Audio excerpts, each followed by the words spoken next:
Gas leak చేయండి gas leak చేయండి ఫుల్గా మంచి నాణ్యమైన ఫుడ్ ఇస్తాం న్యాచురల్ టీ 11 బాల్స్ క్రితం చివరి బౌండరీ వచ్చింది. ఎక్కువ రన్స్ రావట్లేదు. డాట్ బాల్స్ వస్తూనే ఉన్నాయి. ఈ ఓవర్లో 4 డాట్ బాల్స్. ఐపీఎల్ మ్యాచ్ లో 4 డాట్ బాల్స్ అంటే అమాంతం ప్రెషర్ పెరిగిపోయినట్టే. అది కూడా జడేజా బ్యాక్వర్డ్ పాయింట్ లో స్లిప్ లో ఒక ఫీల్డర్ ఉన్నాడు. ఖచ్చితంగా గైక్వాడ్ అనుకుంటాడు రిలీజ్ షాట్ ఎక్కడి నుంచి రన్స్ వస్తే నాకు అని. బ్యూటిఫుల్ షాట్ లేరు.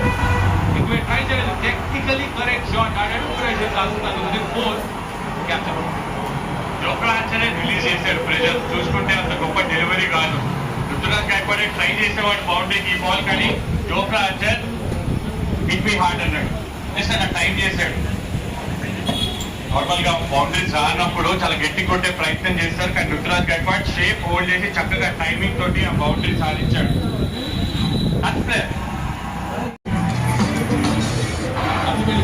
fastest impacts are going to batting duty 3.1 overs లోనే ఇంపాక్ట్స్ అవి తిప్పాల్సి వచ్చింది.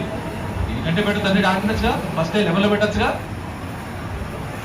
అండ్ వచ్చిన ప్లేస్ కూడా మార్కెట్ ప్లేస్ లో వచ్చాడు సర్ఫరాజ్. అంటే ఇంత ఫాస్టెస్ట్ అంటే తక్కువ ఇంపాక్ట్ చేసిన ప్లేయర్ ఎవరు ఉండరేమో.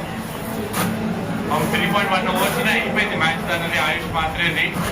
Sarfaraz Khan 131 strike rate. గతంలో ఆర్సీబీకి ఆడినప్పుడు చాలా మంచి నాక్స్ ఆడాడు యంగ్ గా ఉన్నప్పుడు. కానీ ఇప్పుడు ఎక్స్పీరియన్స్ కూడా ఉంది తనకి. డొమెస్టిక్ లో మంచి ఫామ్ లో ఉన్నాడు, అందుకని ఐపీఎల్ లో సెలెక్ట్ చేశారు. ప్రాక్టీస్ మ్యాచ్ లో కూడా చాలా మంచిగా ఆడాడు, ఫిట్ కూడా అయ్యాడు. అంత ఒక ఎత్తు, కానీ ఐపీఎల్ లో ఆండ్రే బర్గన్ ఫేస్ చేయడం బ్యాట్ చేంజ్ చేస్తున్నాడు. రంగ్ అది పట్టలేదు అనుకుంటాను ఏజ్ లో.